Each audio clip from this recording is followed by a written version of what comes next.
माँ को जितना समय अपने बच्चे को देना चाहिए वो अपने बिजी शेड्यूल के चलते उतना समय बच्चों को नहीं दे पाती हैं, और इसके लिए माँ को भी कहीं ना कहीं आत्मग्लानि रहती है कि मैं अपने बच्चों को वो मोरल वैल्यूज़ नहीं दे पाती हूँ।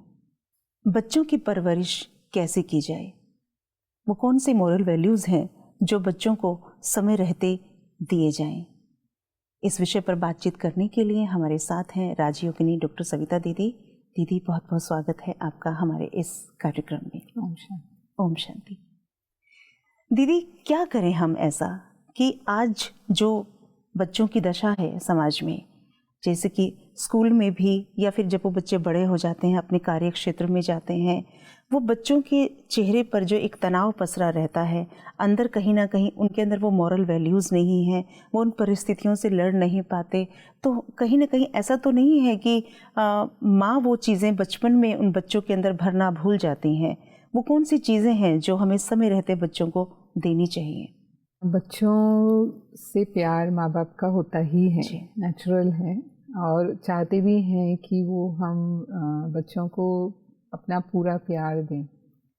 लेकिन कई स्त्रियां ऐसी होती हैं कि जहाँ माँ बाप खुद को भी कंट्रोल नहीं कर पाते, क्योंकि बच्चों की परवरिश में केवल माँ का रोल ही नहीं होता, पिता का भी उतना ही रोल होता है।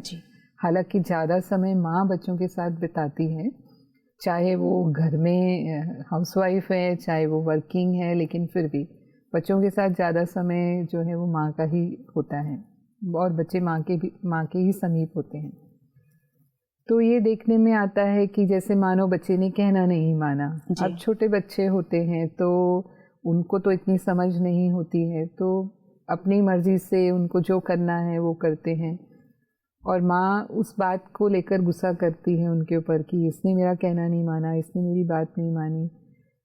गुस्सा करना तो ठीक, बोलना, एक तो बोलना मना, बोलते भी ऐसे शब्द बोल देते हैं जो उनको नहीं बोलने चाहिए। मना ये खुद पर कंट्रोल नहीं है। मेरे कहने का मतलब ये है कि ज़रूरत से ज़्यादा गुस्सा आ जाता है कि बच्चा थोड़ी भी शैतानी कर रहा है या चंचलता कर रहा है, वो तो बच्चा है ना, मतलब ये तो हमें अपनी समझ चाहिए कि बच्चा है, वो बच्चा तो ना समझ है, तो वो अपनी रीति से बिहेव कर रहा है, लेकिन मुझे कैसा बिहेव करना चाहिए जहाँ मैं हूँ वो भूल जाते हैं। तो फिर बच्चे की पिटाई भी कर देते हैं। मतलब अब गधा है ये, तो ये कभी सुधरने वाला नहीं है, ये तो ऐसे ही रहेगा, मतलब ऐसे ऐसे शब्द जैसे हमने बोल दिया, तो फिर निश्चित है कि वो बच्चे के दिल पर असर करते हैं। कई बार वो बच्चे उनको पकड़ भी लेते हैं। मानो आप चाहते हैं कि बच्चे पढ़ें, आपके डांटने से उसने किताब उठा ली, अब उसने टीवी देखना बंद कर दिया, किताब उठा ली, लेकिन जो मैंने बोला उसको वो उसके मन में चला गया, तो वो अब किताब खोल के वो बैठा है लेकिन पढ़ नहीं रहा है। वो ही सोच रहा है कि मेरी मम्मी ने या पापा ने, जिसने भी जो भी बोला है ना, उन्होंने मुझे ऐसा बोला, तो शायद मैं कर ही नहीं पाऊंगा। कई बार बच्चों में वो कॉम्प्लेक्सेस पैदा होने लगते हैं, क्योंकि वो इसको एक्सेप्ट कर लेते हैं। अच्छा, मैं ऐसा ही हूँ, ये मम्मी ऐसे बोलती है या पापा ऐसे बोलते हैं, मतलब मैं ऐसा ही हूँ, इसका मतलब मैं कुछ नहीं कर पाऊंगा। मैं कुछ स्वीकार कर लेते हैं उसको। हाँ, तो इस तरह के मतलब भी रिजल्ट देखने में मिलते हैं। फिर ऐसे बच्चे बहुत जल्दी डिप्रेशन में भी चले जाते हैं, क्योंकि उनमें उतना कॉन्फिडेंस नहीं आ पाता। कई बार पेरेंट्स में क्या टेंडेंसी होती है, कंपेयर करते हैं वो बच्चों को। आपका बच्चा है, अब आजकल के जो बच्चे हैं ऐसे तो उनका आईक्यू बहुत अच्छा है, क्योंकि इतना इन्फॉर्मेशन है और बहुत कम एज में ही उनको बहुत इन्फॉर्मेशन मिल जाती है। जी बिल्कुल। तो मार्क्स अच्छे ही आते हैं बच्चों के। ऐसे नहीं कि पहले ज़माने में हम कहेंगे कि अगर किसी के 60% भी मार्क्स आ गए तो बहुत बड़ी बात होती थी, और आजकल के जो बच्चों के मार्क्स आते हैं वो तो 90%, उसके ऊपर ही मेजॉरिटी 99% भी जाते हैं। हाँ, जी। मतलब और जो रैंक लाने वाले बच्चे होते हैं उनके तो 99 तक भी होते हैं, है ना। तो क्या होता है कि आप मानो उसके 90% आए मार्क्स जी, तो अप्रिशिएट करने की बजाय पूछेंगे उसका जो फ्रेंड है उसके कितने आए, और मानो उसके 1-2% ज़्यादा हैं उससे, तो फिर वो बताना शुरू कर देंगे, है ना, कि अरे तुम तो इतना टाइम वेस्ट करते हो, तुम ये करते हो, वो करते हो, तुम्हारे आने चाहिए। थोड़ी और मेहनत करते तो तुम्हारे भी तुम आ जाते उसकी जगह पे। ये वाली बातें होती हैं। हाँ, तो लेकिन जो 90% आए हैं उसको तो अप्रिशिएट करें ना। मतलब कई बार ये कंपैरिजन करने से भी बच्चों को बहुत जैसे एक निराशा जैसी होने लगती है कि हमने इतनी मेहनत की, मतलब वो सोचते हैं हमने इतनी मेहनत की लेकिन फिर भी हमें उसका क्रेडिट नहीं मिल रहा है, लेकिन उसका नाम ले रहे हैं। और कई बार फिर उनके मन में उसके प्रति नेगेटिविटी आनी शुरू हो जाती है, जिससे वो उनका कंपैरिजन बार बार करते हैं कि अरे इसके कारण जो है मुझे इतना सुनना पड़ता है ना। तो उनका बिहेवियर उनके प्रति जैसे एबनॉर्मल होता है। परिणाम कितने घातक हो जाते हैं। हाँ, और भी कई बातों में जैसे मानो कोई बच्चे ज़्यादा स्मार्ट होते हैं। अब हर एक का काम करने का तरीका अपना अपना होता है, क्योंकि हर एक आत्मा अलग अलग है। वो हर एक आत्मा अपने अलग अलग संस्कार लेकर आती है, उसमें कई बार पूर्व जन्मों के भी असर होते हैं ना। तभी हम देखते हैं कि घर में बच्चे कुछ स्वभाव से ही शांत होते हैं, कुछ स्वभाव से ही स्टूडियस होते हैं, कुछ स्वभाव से ही कुछ स्पेशल आर्ट्स लिए हुए होते हैं, उनके लिए मेहनत नहीं करनी पड़ती। मतलब तो ये सारी चीज़ें उनके बचपन लाइफ में प्रभाव तो डालती हैं। तो वो फिर हमें समझना होता है कि सभी बच्चे एक जैसे नहीं होंगे, हर एक बच्चा जो है वो अपने अपने रीति से अलग है। तो हम जो अपने शब्द बोलते हैं उनके प्रति, या जो हमारी भावनाएं होती हैं, या जो हम माहौल दे रहे हैं बच्चे को, ये हमारी जिम्मेदारी है कि मेरे मुख से कोई ऐसे शब्द ना निकलें जो उसको हर्ट करें, जो उसको दुख पहुंचाएं। जैसे कोई किसी की कई हुई बात हमें भी तो हर्ट करती है, तो हमारी कई हुई बात हम सोचते हैं हमारे बच्चे, हम इनको कुछ भी कह सकते हैं, माना एक जैसे अधिकार समझते हैं उनके ऊपर कि भाई इनको तो कुछ भी कहा जा सकता है, और बहुत कैजुअल वे में हम उनको ट्रीट करते हैं। सही, भले ही वो बच्चे हैं लेकिन उनको भी हमें रिस्पेक्ट देना। वो हम देंगे तभी तो वो हमें लौटाएंगे। दीदी प्यार और रिस्पेक्ट। जी माना प्यार तो देना ही है, माँ बाप हैं तो प्यार देते ही हैं, लेकिन साथ में रिस्पेक्टफुल लव देना है ना। नहीं तो फिर हमें लगता है, जब जैसे कहा कि अगर वो फिर हम तक लौट कर नहीं आता तो हम कहते हैं अरे आजकल के बच्चे तो माँ बाप का रिस्पेक्ट करना ही नहीं जानते, देखो कैसी भाषा बोलते हैं। क्योंकि अगर मैंने उससे गुस्से से बात की तो वो ही सीख रहा है, पलट कर कल को कोई भी बात होगी जो हमने उसकी नहीं मानी तो वो भी वैसे ही गुस्सा करेगा, वो भी वैसी ही भाषा प्रयोग करेगा, है ना। ऐसा होता है। और कई बार ऐसा होता है कि आजकल एक या दो ही बच्चे होते हैं परिवारों में, तो बहुत लाड प्यार भी देते हैं। हाँ जी। माना दोनों ही स्थितियां हैं कि बहुत लाड प्यार से पालते हैं, कुछ भी नहीं कहते बच्चे को, कुछ भी कर ले, वो क्या भी गलती कर ले, जो उसकी डिमांड है, चाहे नाजायज डिमांड है, उसको भी पूरा करेंगे। वो बाज़ार में जाके किसी भी चीज़ पे हाथ रख दे, कितनी भी महंगी हो, उसको तुरंत लेकर के दे देंगे। हमारे पास पैसे की तो कमी नहीं है, और हम किसके लिए कमा रहे हैं, भाई इनके लिए ही तो कमा रहे हैं। वही इस तरह से उनकी परवरिश करते हैं तो ये भी गलत हो जाता है, क्योंकि फिर वो जिंदगी में कुछ नहीं मिले उसको सहन ही नहीं कर सकते। उनको इंस्टेंट लेने की आदत हो जाती है ना दीदी। हाँ। कहीं अगर आप चूक गए उसके अंदर तो फिर उसका जो इफ़ेक्ट आता है, माना उसका जो रिएक्शन आता है, वो इतना ज़्यादा डैमेजिंग होता है कि आप अपने आप को भी वो हैंडल करना बहुत मुश्किल हो जाता है। बच्चों को ये होता है ना, अभी तक तो मेरे एक बार कहने से मिल जा रहा था, अब क्यों नहीं मिल रहा। लेकिन अब तक पेरेंट्स को ये समझ में आ चुका होता है कि सब कुछ अगर हम इसे इंस्टेंट देंगे तो ये खुद से कैसे करेगा। लेकिन ये सोचते सोचते बहुत देर हो जाती है। छोटा बच्चा होता है, ज़रा उसके चेहरे पर निराशा का भाव आया तो पेरेंट्स को लगता है हम कुछ भी इसको दें ताकि इसके चेहरे पर एक स्माइल आ जाए। उस एक स्माइल के चक्कर में वो बच्चा अब बड़ा हो गया है, उसको अभी भी लगता है कि मैं थोड़ा सा ऐसा कुछ करूंगा तो मुझे वो चीज़ मिल जाएगी। लेकिन अब तक वो पेरेंट्स की चिंता का कारण बन चुका होता है।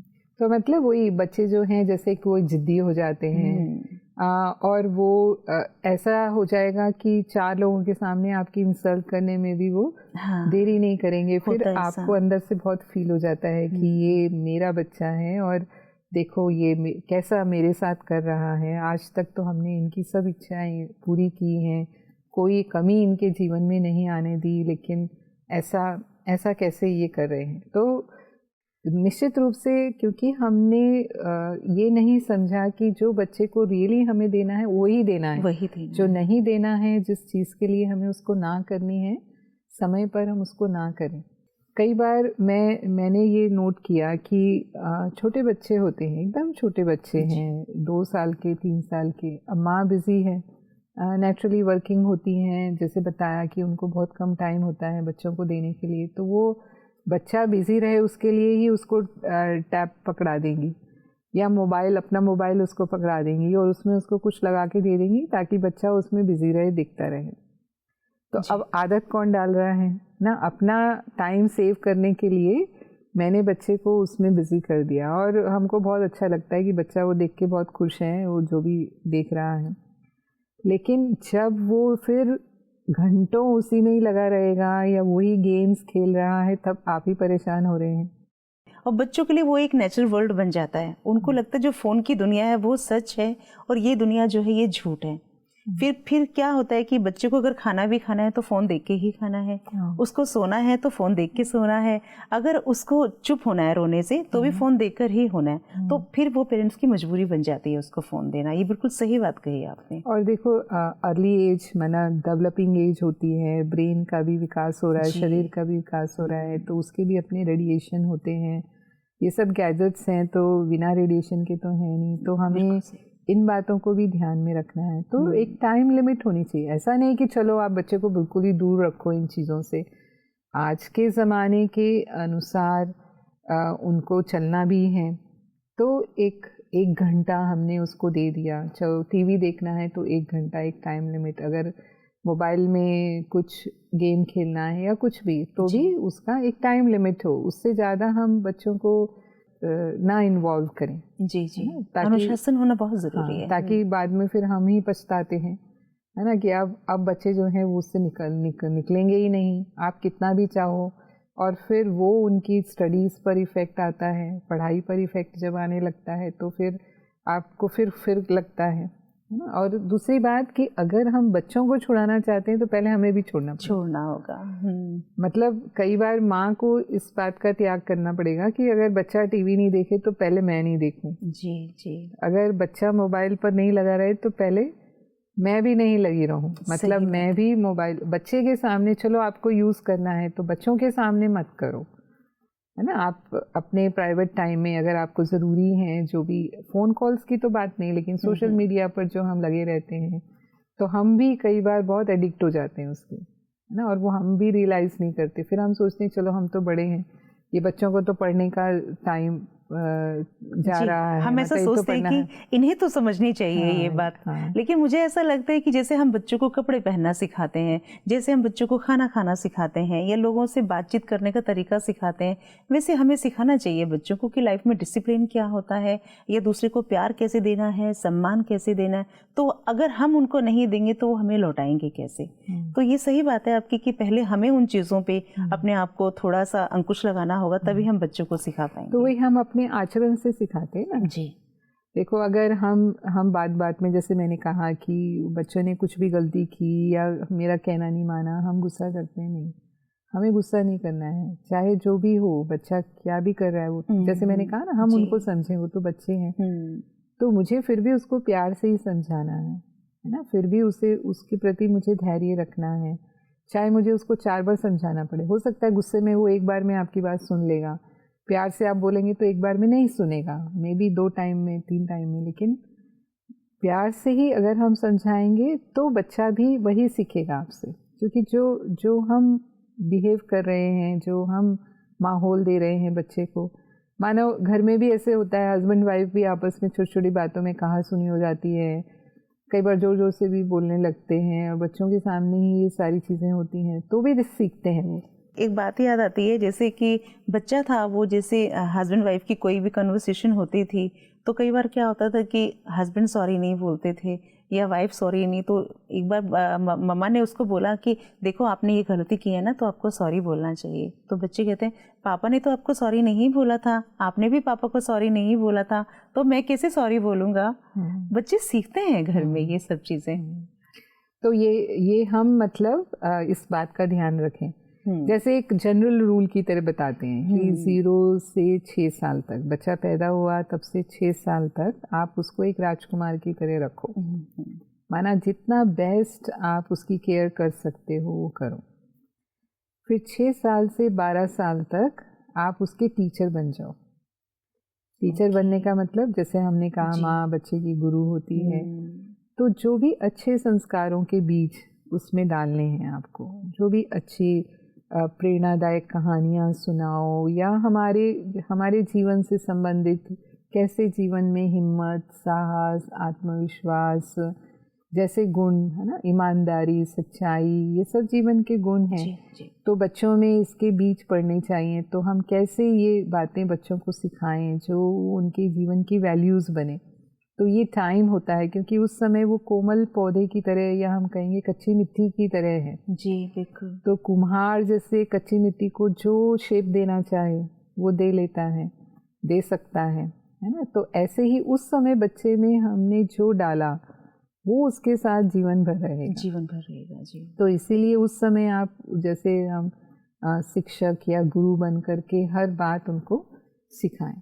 फिर 12 साल के बाद जब वो एडोलेसेंट एज में प्रवेश करते हैं, 12 से 14 साल के अंदर, तब हम उनके दोस्त बन जाए। ओके। है ना, क्योंकि जो टीनेजर्स हैं उनकी भी अपनी प्रॉब्लम्स होती हैं क्योंकि उनके शरीर में चेंजेस होने शुरू हो जाते हैं। जी। तो वो हार्मोनल चेंजेस को बच्चे खुद भी नहीं समझ पाते। तो कई बार वो बिल्कुल कोई बात नहीं करेंगे, एकदम चुप हो जाएंगे।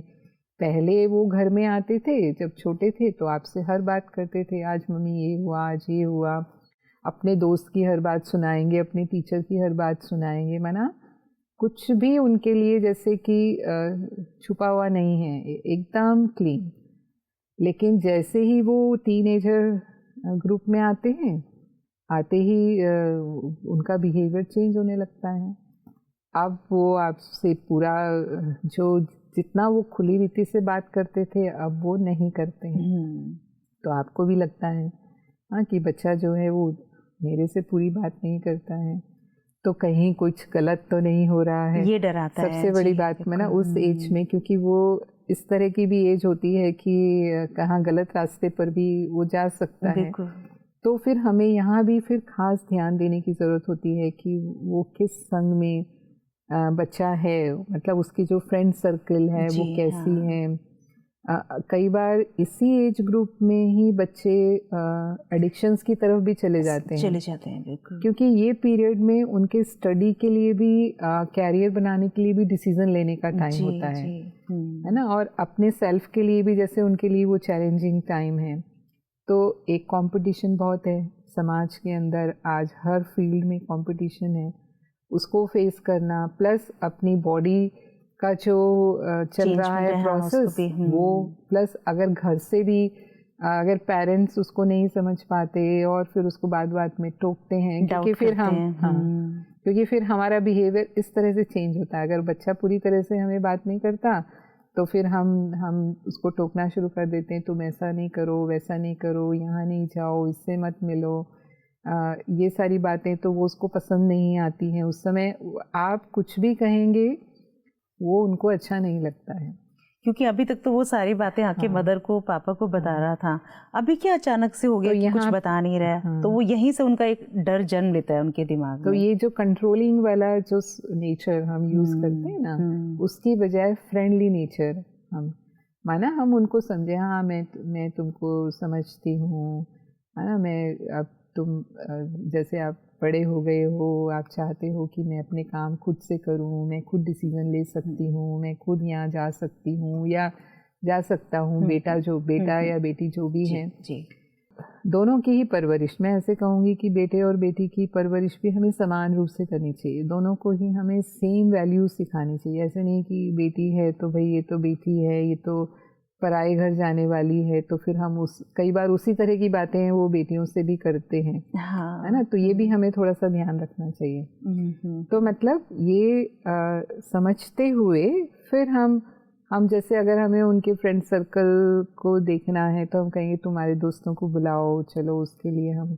छोटी पार्टी रखेंगे या हम उनका डिनर रख देते हैं या जो भी एक तो आप देख लेंगी कि उनका फ्रेंड सर्कल कैसा है, ठीक है, तो फिर हमें कुछ कहने की ज़रूरत नहीं है। अगर वो कहीं बाहर जाते हैं और लेट नाइट आने की टेंडेंसी आपको दिखती है तो फिर अगर वो सेफ़ नहीं है तो ज़रूर हमें उनको गाइड करना है, लेकिन किस तरह से, माना ऐसे नहीं कि हम उनको सीधा डांट कर बात करें, हाँ, या मतलब कुछ भी ऐसे वैसे शब्द बोले, लेकिन प्यार से उनको हम समझाते हुए ना कि ये सेफ नहीं है आज के समय में, अगर हम इस तरह से उनका कॉन्फिडेंस जीत के बात करेंगे तो वो हमारी बात मानेंगे, और नहीं तो वो हमसे हाँ दूर होते जाएंगे, दूर होते जाएंगे, हाँ, और ही झूठ बोलना शुरू कर देंगे, और ही बातें छुपाना शुरू कर देंगे कि अगर मैंने कुछ भी कहा मम्मी को या पापा को तो फिर मुझे यही जवाब मिलने वाला है, या यही वो मेरे से बोलने वाले हैं। ये कुछ बातें हम बच्चों को जब हैंडल करते हैं, अगर हम ध्यान में रखेंगे तो मैं समझती हूँ कि बच्चे भी अपने माँ बाप पर गर्व करेंगे कि हमारे माँ बाप हमारी बहुत अच्छी संभाल करते हैं, बहुत अच्छा हमें गाइड करते हैं, और माँ बाप को भी संतुष्टि मिलेगी कि हाँ, जैसा हम चाहते हैं अपने बच्चों का भविष्य बनाना, या जिस तरह की हम इनको देश के नागरिक बनाना चाहते हैं, वैसा हम इनके लिए कर पा रहे हैं। बहुत खूबसूरत जानकारी दीदी आपने दी, और जिस तरह से आपने बताया कि बच्चा किन किन स्टेज से जाता है और मदर को उन सभी स्टेज में किस तरह का ख्याल रखना चाहिए, ये बहुत ज़रूरी है। थैंक यू दीदी, बहुत बहुत आपका शुक्रिया इतनी अच्छी जानकारी देने के लिए। समाज बनता है नागरिकों से, उस देश के नागरिकों से, और वो नागरिक किन शिक्षाओं को लेकर बड़ा हो, किस एक आत्मविश्वास के साथ समाज में जाए, इसकी पूरी जिम्मेदारी एक माँ और एक पिता के ऊपर होती है। तो जिस तरह से आज आपको बताया कि बच्चे की हर स्टेज में हमें किस तरह से उसके साथ रहना है, हमें उसको दोस्त बना के रखना है, उसकी ज़रूरतों को समझना है, हमें डराना नहीं है, नेगेटिविटी बच्चे के सामने नहीं दिखानी है, तो निसंदेह वैसे ही रिजल्ट हमारे सामने आएंगे जो हम देखना चाहते हैं। ओम शांति।